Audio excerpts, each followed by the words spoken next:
أعوذ بالله من الشيطان الرجيم بسم الله الرحمن الرحيم ورحمة الله وبركاته. إن الحمد لله نحمده ونستعينه ونستغفره ونتوب إليه ونعوذ بالله من شرور أنفسنا وسيئات أعمالنا من يهده الله فلا مضل له ومن يضلل فلا هادي له أشهد أن لا إله إلا الله وحده لا شريك له وأشهد أن محمدا عبده ورسوله صلى الله عليه وعلى آله وأصحابه ومن تبعهم بإحسان إلى يوم الدين. أما بعد، اللهم علمنا بما ينفعنا وانفعنا بما علمتنا. رب زدنا علما وارزقنا فهما وأرنا الحق حقا وارزقنا اتباعه وأرنا الباطلا باطلا وارزقنا اجتنابه وأدخلنا برحمتك في عبادك الصالحين إنك ولي ذلك والقادر عليه. إخواني في الدين رحمكم الله، أوصيكم ونفسي بتقوى الله فقد فاز المتقون. Para jamaah yang dimuliakan Allah Subhanahu wa taala, kita akan lanjutkan kajian kita pada malam hari ini tentang suatu kaum yang diazab oleh Allah Subhanahu wa taala sebagaimana kaum 'Ad, yaitu kaum Samud. Pada pertemuan yang lalu kita membicarakan tentang kaum 'Ad, mereka berbuat kufur dan syirik, mengingkari nikmat Allah Subhanahu wa taala. Kemudian Allah kirim kepada mereka seorang nabi dari kalangan mereka sendiri, yaitu Nabi Hud alaihissalam. Nabi Hud alaihissalam menasihati kaumnya siang dan malam bertahun-tahun agar mereka kembali kepada Allah, bersyukur kepada Allah Subhanahu wa taala, kemudian menyembah Allah. Tetapi justru mereka berbuat kufur nikmat dan juga tidak mau menyembah Allah, kemudian dibinasakan oleh Allah Subhanahu wa taala dan diselamatkan Nabi Hud beserta pengikutnya. Kemudian hadirin sekalian, pada malam hari ini tentang kaum Samud, ada sebagian ulama mengatakan bahwa kaum Samud adalah keturunan kaum 'Ad. Tapi juga ada sebagian ulama yang lainnya menolak pendapat ini. Bahkan kaum Samud bukanlah keturunan kaum 'Ad, bukan keturunan 'Ad, walaupun keduanya sama-sama merupakan keturunan Iram. Ibnu Katsir rahimahullah menukil tentang nasab daripada kaum 'Ad dan juga para ahli tafsir yang lainnya. Dikatakan di sini Samud bin Jathir bin Iram bin Sam bin Nuh, sehingga tidak ada kata 'Ad di sini. Ya, jadi pendapat mayoritas para ulama bahwasanya kaum Samud bukan dari bagian kaum 'Ad, walaupun mereka semuanya berasal dari Sam bin Nuh alaihissalam. Diutus kepada mereka seorang nabi namanya Nabi Saleh, ya, Nabi Saleh bin Ubaid bin Asif bin Kashih bin Ubaid bin Hadir bin Samud. Tentunya hadirin sekalian, setelah dibinasakan oleh Allah Subhanahu wa taala kaum 'Ad, maka tinggallah Nabi Hud beserta pengikutnya diselamatkan oleh Allah Subhanahu wa taala sampai kemudian mereka meninggal dunia. Kemudian terjadi kesyirikan kembali di muka bumi ini yang dilakukan oleh kaum Samud. Ya, jarak antara Nabi Hud dengan kaum Samud ini sekitar 6 atau 7 generasi. Ya, panjang sekali sehingga manusia lupa kepada Allah, kemudian diselewengkan oleh syaitan berbuat syirik lagi, menyembah berhala. Kalau kita baca di dalam Al-Quran, Allah Subhanahu wa taala memberitahukan kepada kita tentang lokasi kaum Samud, yaitu dinamakan dengan Al-Hijr. Sebagaimana ada satu surah dalam Al-Quran namanya surah Al-Hijr, terutama dalam ayat 80-82 dikatakan di sini, walaqad kadzdzaba ashabul hijril mursalin. Ya, sungguh penduduk Al-Hijr telah mendustakan para rasul. Wa atainahum ayatina fakanu anha mu'ridin. Kami telah memperlihatkan kepada mereka tanda-tanda kekuasaan kami, akan tapi mereka selalu berpaling mengingkarinya. Wa kanu yanhituna minal jibari buyutan aminin. Mereka biasa memahat rumah-rumah dari gunung-gunung batu yang didiami dengan aman. Jadi diberikan oleh Allah Subhanahu wa taala badan yang besar dan kuat sehingga mereka membuat rumah di gunung-gunung, dibuat kamar-kamar yang indah, istana-istana yang megah. Ya, dan begitulah postur tubuh kaum Samud sebagaimana kaum Ad, besar, tinggi, ya, dan kuat. Hadirin sekalian, kaum Samud diceritakan di sini oleh Allah dalam surah Al-Fajr ayat 9. Wa Thamud alladzina jabu as-sakhra bil wad. Dan kaum Samud yang memotong batu-batu besar di lembah-lembah. Ini menunjukkan kekuatan kaum Samud dibandingkan kaum-kaum yang lain. Bagi mereka batu-batu besar mereka potong dengan tangan-tangan mereka, luar biasa sekali, diberikan kekuatan oleh Allah Subhanahu wa taala. Kemudian lokasi kaum Samud, ya, kalau sekarang dikatakan Diyar Samud dikenal dengan Madain Saleh. Madain Saleh yang sekarang terkenal di kota Al-Ula. Al-Ula sekitar 320 km sebelah utara kota Madinah, ya, arah menuju Syam. Sedangkan kota Al-Ula dengan kota Tabuk sekitar 360 km.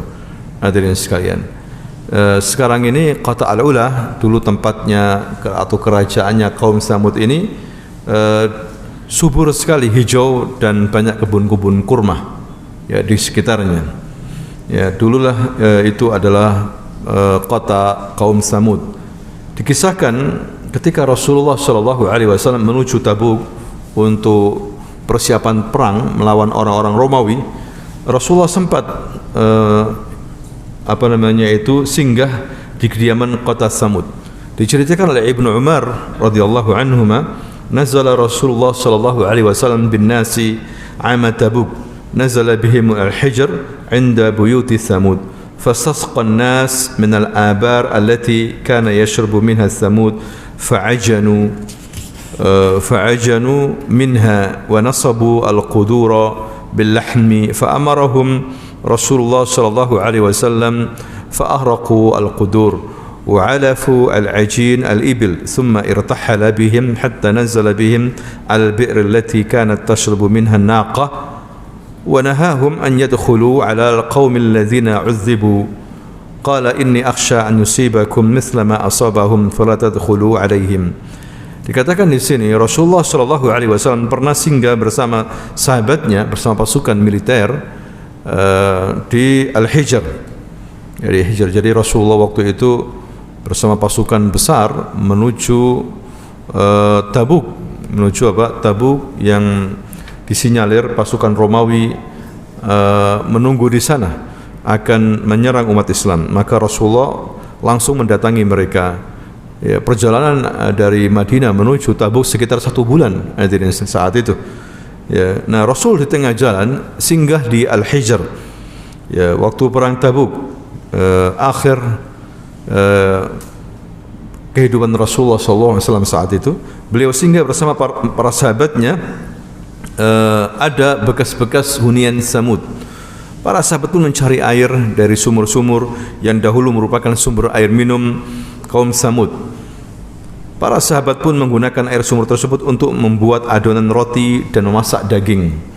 Melihat itu, langsung Rasulullah SAW memerintahkan mereka untuk membuang masakan daging tersebut, tidak boleh dimakan, dan menjadikan adonan tersebut sebagai pakan onta mereka. Ya, mereka terus disuruh berjalan oleh Rasulullah, berpindah dari tempat ke tempat yang lain sampai singgah di sebuah sumur yang pernah dulu digunakan oleh ontahnya Nabi Saleh minum. Kemudian beliau melarang para sahabat untuk mendatangi kediaman kaum yang pernah diazab oleh Allah, sambil beliau bersabda, saya khawatir jika kalian mendatanginya, kalian akan ditimpa oleh apa yang menimpa mereka. Jangan kalian memasuki kediaman mereka. Jadi Nabi melarang memasuki suatu kaum yang pernah diazab oleh Allah Subhanahu wa taala, khawatir ditimpa sebagaimana orang-orang yang diazab itu. Hadirin sekalian, Nah, itulah kaum Tsamud, ya, kufur kepada Allah Subhanahu wa taala, bahkan menentang rasul yang diutus, yaitu Nabi Saleh. Nabi Saleh alaihissalam Nabiun Arabi, seorang nabi dari bangsa Arab, sebagaimana Nabi Hud. Diceritakan oleh Nabi bahwa anbiya, para nabi dari bangsa Arab itu ada 4, yaitu dimulai dari Nabi Hud alaihissalam, kemudian Nabi Saleh alaihissalam, dan Nabi Shu'aib, ya, alaihissalam, dan Nabi Muhammad sallallahu alaihi wasallam. Ya. Bagaimana Nabi Ibrahim alaihissalam? Nabi Ibrahim bukan dari bangsa Arab. Nabi Ibrahim berasal dari Babil, Irak. Irak dulu bukan bagian dari Arab. Ya, kemudian menjadi Arab. Hadirin sekalian, kita pernah cerita tentang istilah Arab Ariba, ada Arab Ba'ida, ada Arab Musta'ribah. Ya, Nabi Ibrahim dulu bukan berbahasa Arab, tapi bahasa Suryaniyah. Sebagaimana juga asalnya Nabi Ismail, ya, bahasa Suryaniyah, bahasa Babilonia. Ya, kemudian diajari oleh masyarakat Jurhum yang tinggal di Mekah. Jurhum dari Yaman. Jadi asal Arab itu dari Yaman. Ya, kemudian mereka baru mengikuti menjadi Arab karena Nabi Ismail alaihissalam belajar bahasa Arab dari Jurhum, kemudian menikah dengan wanita-wanita Jurhum, kemudian menjadi Musta'ribah, Arab Musta'ribah, yang kemudian menurunkan Nabi Muhammad sallallahu alaihi wasallam. Nabi Saleh diutus oleh Allah kepada kaum Tsamud, hadirin sekalian. Begitulah rahmat Allah ketika masyarakat rusak, kemudian mereka berbuat syirik, maka diutus kepada mereka seorang utusan. Ya, sama dengan nabi-nabi sebelumnya. Setiap utusan, ya, mereka menyuruh kepada tauhid, melarang berbuat syirik. Ya, ini penting sekali, dakwah tauhid, ya, agar manusia kembali menyembah Allah. Karena Allah yang berat disembah. Selain Allah batil. Tidak ada Tuhan-Tuhan selain Allah. Kalau ada seorang muslim masih mengakui ada Tuhan-Tuhan selain Allah, ridha dengan orang menyembah selain Allah, maka dipertanyakan keislamannya. Ya, Allah yang berat disembah, selain Allah batil, hadirin sekalian. Dikatakan di sini, wa ila Tsamud akhahum Salihah qala ya qaumi ibudullaha ma lakum min ilahin ghairuh. Ya, dan kepada Tsamud kami utus saudara mereka namanya Saleh. Saleh berkata kepada kaumnya, wahai kaumku, sembahlah Allah. Sekali-kali tidak ada bagimu sembahan yang hak, yang benar selain Dia, selain Allah Subhanahu wa taala. Nabi Saleh menempuh beberapa metode sebagaimana nabi-nabi sebelumnya dalam dakwah beliau. Yang pertama, hadirin sekalian, Nabi Saleh mengingatkan mereka tentang nikmat Allah, anugerah Allah atas mereka ini. Diingatkan, ini pentingnya kita syukur kepada Allah Subhanahu wa taala. Ya, bersyukur dalam arti di sini ibadah kepada Allah. Setelah kita mendapatkan nikmat, jangan lupa salat. Jangan lupa zikir kepada Allah. Jangan lupa melaksanakan perintah-perintah Allah, menjauhi larang-larangannya. Inilah syukur. Ya, syukur berarti bukan berarti hanya ngomong saja. Terima kasih, terima kasih. Ya, alhamdulillah, ya alhamdulillah. Naam, ada syukur bil lisan. Tapi juga syukur bil amal jawarih, bil ibadah. Ya, dengan apa yang Allah perintahkan dan menjauhi dosa, hadirin sekalian. Begitulah Nabi Saleh mengatakan kepada kaumnya, diingatkan bagaimana nikmat Allah. Huwa ansha'akum minal ardi wasta'marakum fiha fastaghfiruhu thumma tubu ilaih inna rabbi qaribun mujib. Dalam surah Hud ayat 6:1 dikatakan di sini, Dia telah menciptakan kalian dari bumi, dari tanah ini, dan menjadikan kalian sebagai pemakmurnya. Maka mohonlah ampunan kepadanya dan bertaubat. Ya, sesungguhnya Tuhanku sangat dekat rahmatnya, lagi memperkenankan doa hambanya.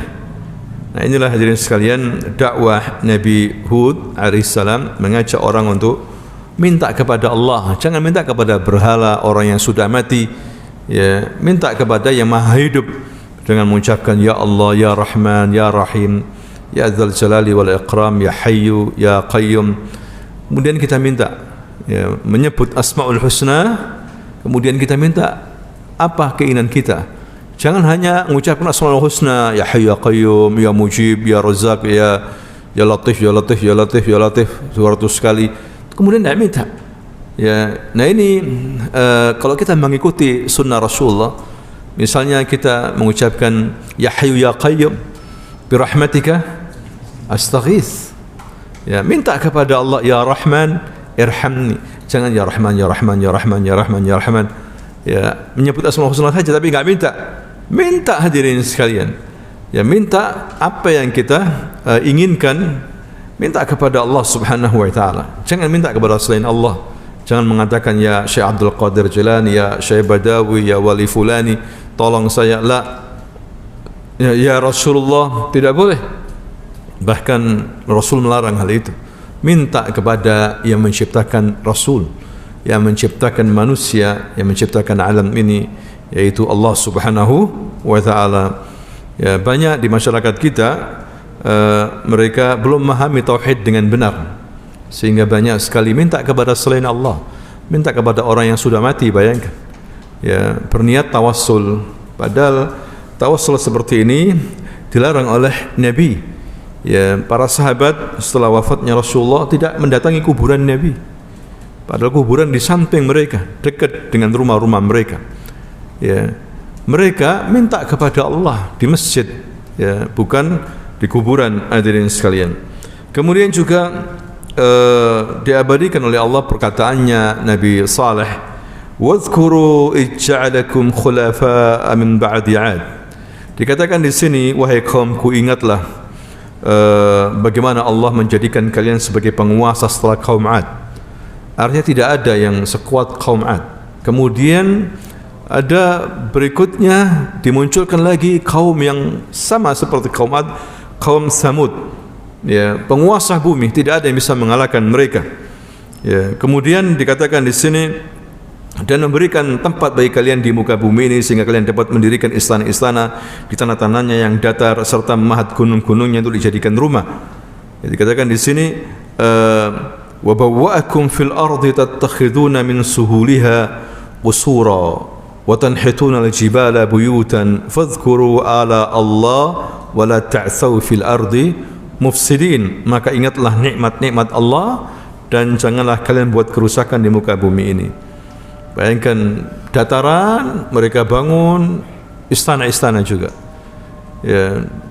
Kemudian dataran tinggi, gunung-gunung mereka pahat, jadikan juga sebagai istana, rumah-rumah yang indah. Dan ini bisa dilihat di Qata Al-Ulah.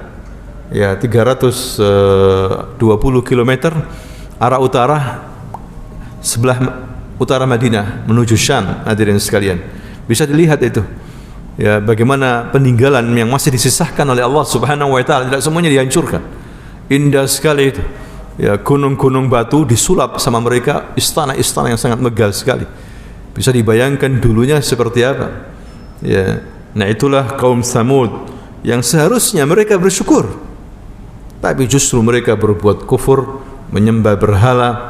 Ya, berhala itu dinama-namakan dengan nama-nama orang-orang yang saleh juga, orang-orang yang saleh, tokoh-tokoh. Dulunya para tokoh. Kemudian kultus yang berlebihan akhirnya disembah mereka ini. Setelah mati dibikinkan berhala seperti rupa-rupa mereka, kemudian disembah. Hadirin sekalian, lihat syaitan, ya, syaitan menggoda manusia. Langkah pertama apa? Kultus, terlalu berlebihan kepada tokoh. Ya, kepada apa? Tokoh, sehingga difoto, dilukis, setelah itu dibikinkan apa-apa? Patung. Ya, tidak langsung disembah.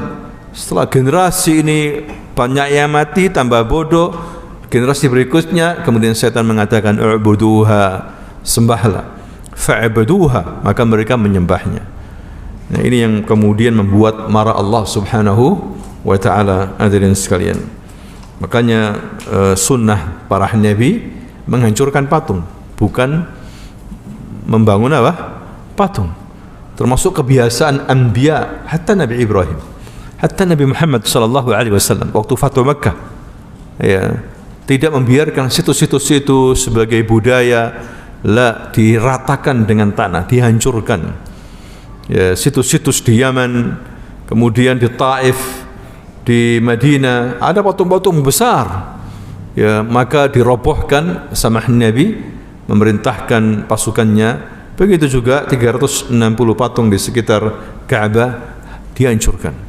Ya, ini berbahaya, hadirin sekalian. Nah, itulah kebiasaan para nabi. Kemudian muncul orang-orang sekarang mengagungkan para tokoh, kemudian dibangun.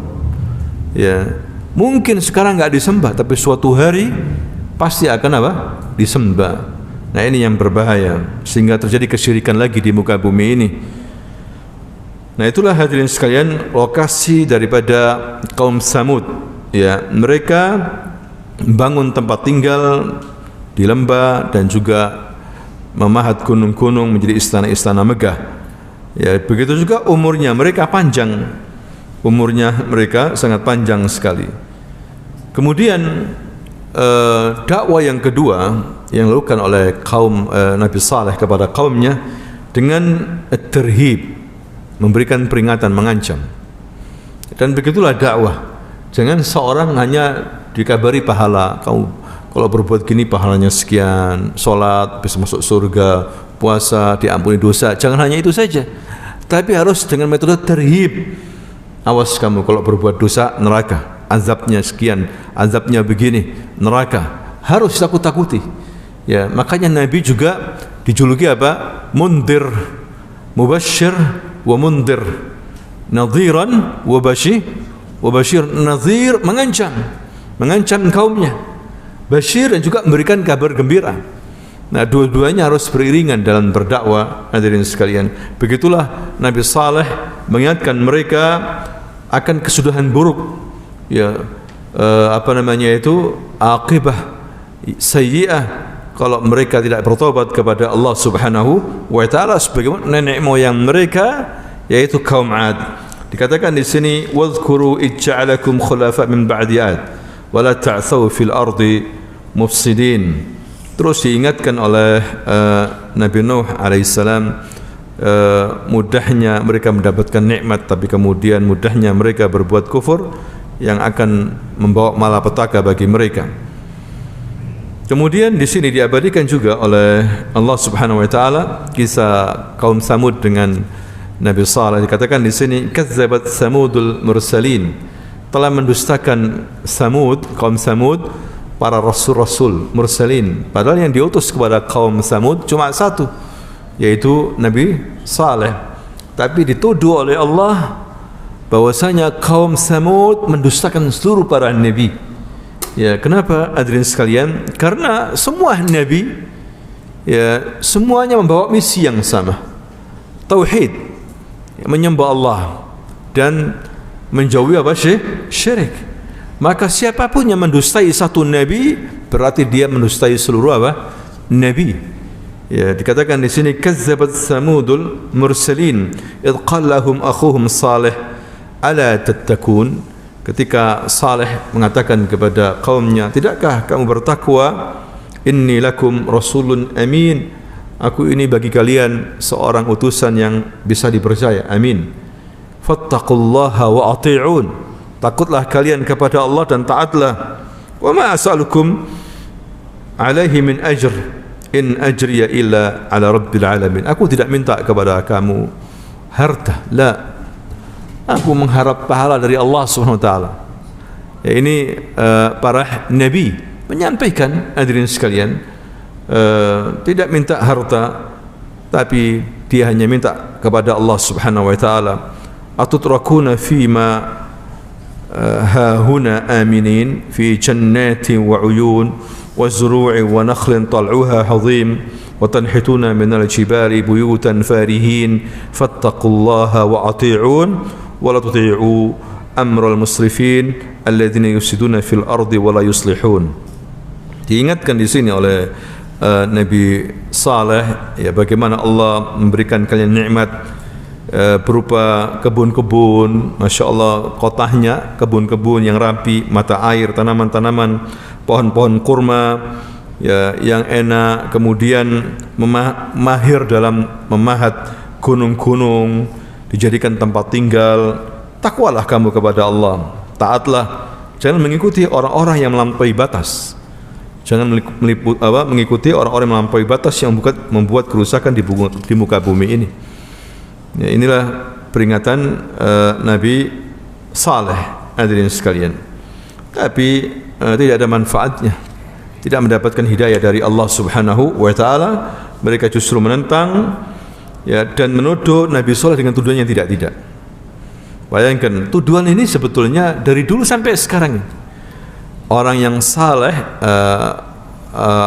orang yang berdakwah, mengajak kepada tauhid, mengajak kepada Al-Quran, kembali kepada As-Sunnah, dituduh macam-macam. Dituduh, kalau sekarang dituduh radikal, dituduh ekstrem, dituduh Wahabi, dituduh macam-macam. Hadirin sekalian, orang mengajak kepada sunnah tuduh macam-macam. Ya, dan itu sudah dari dulu tuduhannya sama sebetulnya. Karena dedengkotnya satu, iblis. Dedengkotnya apa? Satu, iblis ini. Dari dulu sampai sekarang menyuruh pengikut-pengikutnya untuk menuduh orang-orang yang baik dengan tuduhan-tuduhan itu. Ya, lihat di sini Nabi Saleh tuduh macam-macam. Ya, tuduh terkena sihir. Nabi Saleh dituduh marid, ini orang marid ini terkena sihir ini. Bayangkan. Nabi Saleh tuduh kadzab, ya, dan sombong. Kemudian macam-macam tuduhan-tuduhan hadirin sekalian diarahkan kepada Nabi Saleh, dan mereka tetap berpegang teguh kepada nenek moyang mereka. Nenek moyang, bukan kepada Quran dan hadis, tapi nenek moyang. Ukuran kebenaran mereka itu nenek moyang, bukan Quran dan hadis. Ya, kalau orang ngerti, tidak bisa begitu. Nenek moyang siapa? Bagaimana nenek moyangnya? Ya, kalau nenek moyangnya Hindu, Buddha, kemudian animisme, dinamisme, masa kita mengikuti mereka? Ya, kita mengikuti pencipta kita, Rabbul Alamin, yaitu siapa? Allah Subhanahu wa taala. Ya, itulah fitnah dan tuduhan keji dari kaum Samud. Dikatakan di sini oleh Allah dalam surah Asy-Syu'ara ayat 153, "Innama anta minal musahharin." Ya Saleh, kamu termasuk orang yang kena sihir. Kena apa? Kena sihir. Bagaimana kita mengikuti kamu? Ya, kemudian dikatakan di sini juga dalam surah Al-Qamar ayat 25, "A'ulqiyadz dzikru 'alaihi min bainina bal huwa kadzdzabun asyr." Ya, pendusta dan sombong. Kemudian diolok-olok. Ya, dikatakan, "Ya Saleh, qad kunta fina marjuwa qabla hadza." Jadi hadirin sekalian, kaum Samud ini sebelum diutusnya Nabi Saleh sebagai rasul, dikasih risalah. Ya, jadi kaum Saleh ini melihat kaum Samud ini melihat Nabi Saleh ini pemuda yang baik, akhlak, amanah, ya, bagus, ya, ganteng, bicaranya fasih. Bahkan kaum Samud menginginkan suatu hari ini anak muda jadi pemimpin Samud, pemimpin mereka. Maka dikatakan di sini, "Ya Saleh, qad kunta fina marjuwan qabla hadza." Wahai Saleh, sebenarnya kamu ini dulunya adalah seorang yang sangat berpotensi untuk memimpin kami. Tapi ketika disuruh oleh Allah mengajak, "U'budullah wa la tusyriku bihi syai'an." Wahai kaumku, sembahlah Allah, jangan berbuat syirik. Mereka tidak mau. Mereka tidak mau. Seperti Nabi Muhammad SAW sebelum diutus sebagai nabi, mereka mengatakan apa? Sadiqul amin. Ya Muhammad, anta sadiq amin. Ya, kamu bisa jadi pemimpin kami. Ditawari jadi pemimpin. Hadirin sekalian, Nabi harus ada syarat-syaratnya apa? Kalian beriman kepada Allah, menyembah Allah. Ya. Nah, itulah yang terjadi. Akhirnya mereka menolak. Hadirin sekalian, mereka menolak hal ini. Ya, mereka lebih mementingkan keyakinan mereka, yaitu kesyirikan, daripada mengikuti wahyu dari Allah Subhanahu wa taala. Kemudian juga mereka berdalih lebih mengikuti tradisi nenek moyang mereka. Mereka mengatakan, "Atanhana an na'budu ma ya'budu aba'una wa innana la fi syakkin mimma tad'una ilaih murib." apakah engkau melarang kami untuk selalu mengikuti tradisi kami? Bayangkan. Jadi orang yang beriman ketika berdakwah dituduh apa? Melawan tradisi, kearifan lokal. Saya gitu. Lihat kearifan lokalnya, hadirin sekalian. Kalau kearifan lokal itu gotong royong, membantu kebutuhan masyarakat, ya. Tapi kalau kearifan lokal itu syirik, ya, buka-buka aurat, perdukunan, kearifan lokal ini ya justru itu yang bahaya. Ya, ini yang harus dirubah, hadirin sekalian. Sebagaimana kaum Samud mengatakan begitu, atanhana an na'budu ma ya'budu aba'una, engkau melarang kami ya Saleh untuk berbuat menghormati nenek moyang kami, yaitu menyembah berhala. Ini tradisi nenek moyang kami, kearifan lokal ini, engkau larang kami. Ya, itulah mereka mengatakan begitu. Wa innana la fi syakkin mimma tad'unana. Justru kami ini ragu apa yang kamu seru itu. Kami ini ragu. Ya. Nah, inilah cobaan dari Allah Subhanahu wa taala kepada Nabi Saleh, diberikan kaum yang luar biasa ingkar, hadirin sekalian. Menurut para ahli tafsir, ada cerita berikutnya. Ketika Nabi Saleh seperti biasa datangi mereka, tidak bosan-bosannya. Ketika mereka lagi kumpul di majelis, mungkin bahasa kita di kafe gitu, di apa namanya warung-warung kumpul di majelis mereka. Nabi Saleh mendakwai mereka, terus sembahlah Allah ya jamaah, jangan berbuat syirik, sembahlah Allah. Ya, maka mereka sudah bosan, sudah muak. Ya, akhirnya mereka membuat satu hal yang mungkin menurut manusia mustahil. Ya, begini ya Saleh, sanggupkah engkau mengeluarkan untuk kami seekor onta betina? Ya, naqah. Naqah itu apa? Onta apa? Betina. Warna putih, besar, panjang, bunting 10 bulan. Tidak hanya itu, dia keluar dari batu besar. Bukan dilahirkan dari induknya, tapi keluar dari batu apa? Besar. Mereka meledek. Bisa ya Saleh engkau seperti ini? Bukankah engkau Nabi? Nabi itu punya mukjizat. Mereka menantang, hadirin sekalian. Nabi Saleh dengan tenang mengatakan, awalnya mereka ingin mempermalukan begitu ya.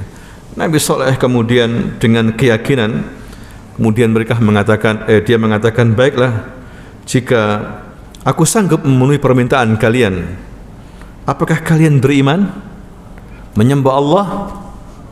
Ya, ditanya balik oleh Nabi Saleh. Mereka mengatakan, qalu na'am, iya.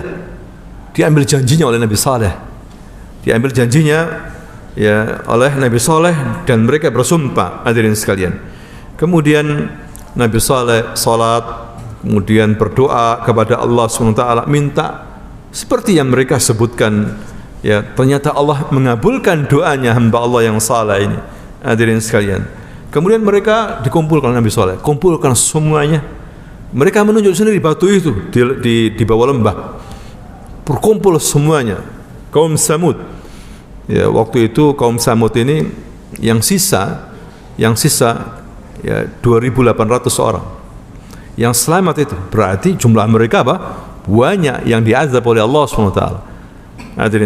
Menurut ahli sejarah seperti itu. Jumlahnya mereka itu banyak.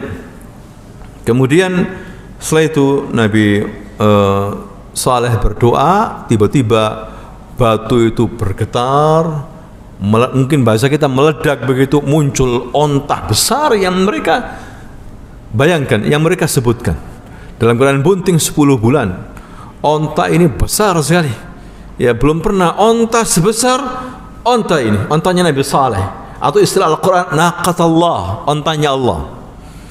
Ya, ontanya apa? Allah Subhanahu wa taala. Nah, itu yang terjadi, hadirin sekalian, dengan izin Allah Subhanahu wa taala. Mereka melihat langsung seperti itu. Ya, ini tentunya seharusnya beriman, tambah beriman, tapi mereka justru tambah kufur, tidak mau beriman. Ya. Dan Nabi Saleh memberitahukan kepada mereka bahwa onta ini tidak boleh diganggu. Ya, tidak boleh diganggu, biarkan dia minum minuman kalian sehari untuk kalian hari berikutnya. Jadi kaum Samud punya kayak tempat minum besar, mungkin danau begitu ya.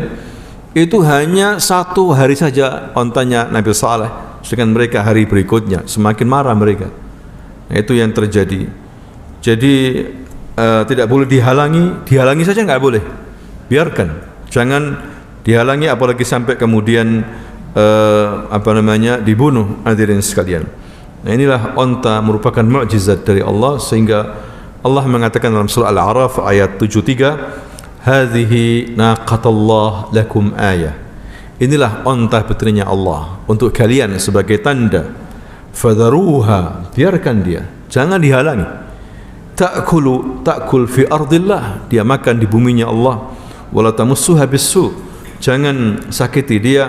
Fayakhudzakum azabun alim, atau Allah akan menghabisi kalian dengan azab yang sangat pedih. Nah, ini perintah langsung dari Nabi Saleh. Ya. Tapi hadirin sekalian, mereka akhirnya tidak kuat. Ya, apalagi kemudian onta ini melahirkan, ya, akhirnya punya anak. Akhirnya tambah sempit mereka. Ketika onta ini dari gunung turun begitu ke perkampungan mereka, maka semua binatang ternak mereka itu lari melihat onta raksasa ini, onta besar. Ya, sehingga mereka akhirnya merasa gelisah. Akhirnya ada beberapa wanita cantik begitu, wanita yang tidak baik, punya anak berapa perempuan begitu. Orang-orang kaya mereka juga mengatakan, siapa yang bisa membunuh ontanya Saleh? Ya, sehingga ada beberapa orang, ada namanya Qudar bin Salif dalam sejarah itu, dan beberapa nama yang lainnya. Ini seorang yang sangat bengis, kejam, kuat, Qudar bin Salif. Ya, dan perempuan ini memberikan janji, kalau engkau bisa membunuh ontanya Saleh, engkau pilih anakku ini, nikahi. Ya, sampai seperti hadiahnya, hadirin sekalian.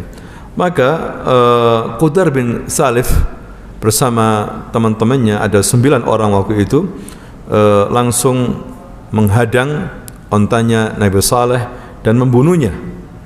Diceritakan di sini oleh dalam surah Asy-Syams ayat 12, idzim ba'atha ashqaha, ketika mereka mengirim orang yang paling celaka, yang paling rusak.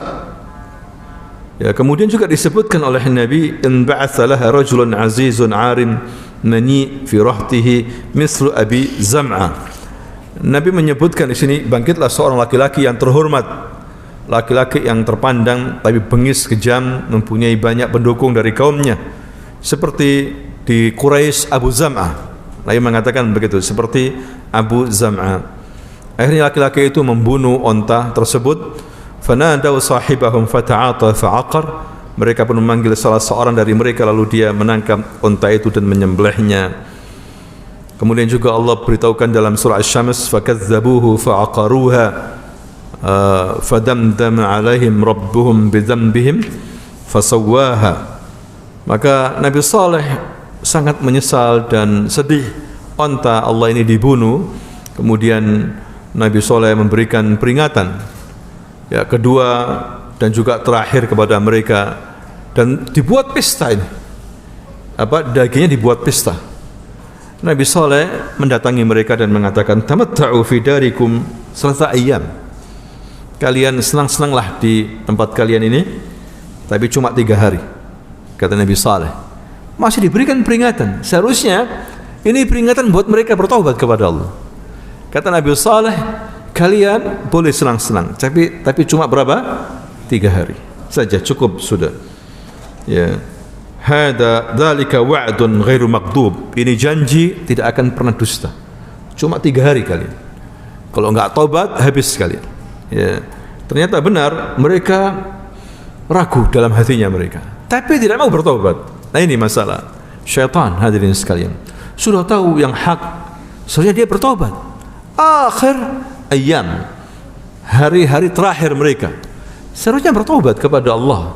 Tapi begitulah hidayah memang ghaliyah. Hidayah ini mahal. Tak semua orang dapat hidayah. Ya.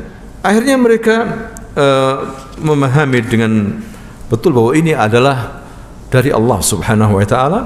Maka dikatakan di sini ketika hari pertama dari peringatan terakhir itu langsung wajah mereka kuning. Saling melihat kok berubah wajah mereka kuning. Seharusnya mereka langsung taubat, tapi tetap tak mau taubat. Sempat mereka mengatakan sadaqah saleh, sadaq saleh, saleh benar saleh, tapi tidak mau mengikuti. Hadirin sekalian. Kemudian hari kedua ada yang mengatakan ada tarikh mulai hari Kamis wajah mereka ini, kemudian kuning, kemudian hari Jumat wajah mereka putih pucat, ya, hari Sabtu wajah mereka hitam. Kemudian datanglah azab Allah. Ada beberapa azab di sini, ya, luar biasa. Yang pertama gempa yang dahsyat, kemudian yang kedua petir yang menyambar mereka, ya, kemudian yang ketiga hadirin sekalian suara guntur yang sangat dahsyat juga. Jadi 3 azab, ya, yang sangat mengherankan di sini. Nabi Saleh dan pengikutnya enggak jauh dari situ, enggak kena sama sekali gempa, enggak pernah kena gempa sama sekali, atau petir, atau suara yang menghancurkan mereka, sama sekali diselamatkan sama Allah. Ini termasuk ketentuan Allah SWT, dan ini sering terjadi di masyarakat kita. Pada zaman Nabi misalnya, pada waktu perang Khandaq, ya, perang Ahzab, bagaimana kaum musyrikin, pasukan musyrikin di mengepung Madinah itu bersama Abu Sufyan, kena angin yang luar biasa sekali. Sedangkan Madinah enggak jauh dari pasukan mereka itu, enggak ada angin seperti itu. Dengan kekuasaan Allah Subhanahu wa taala.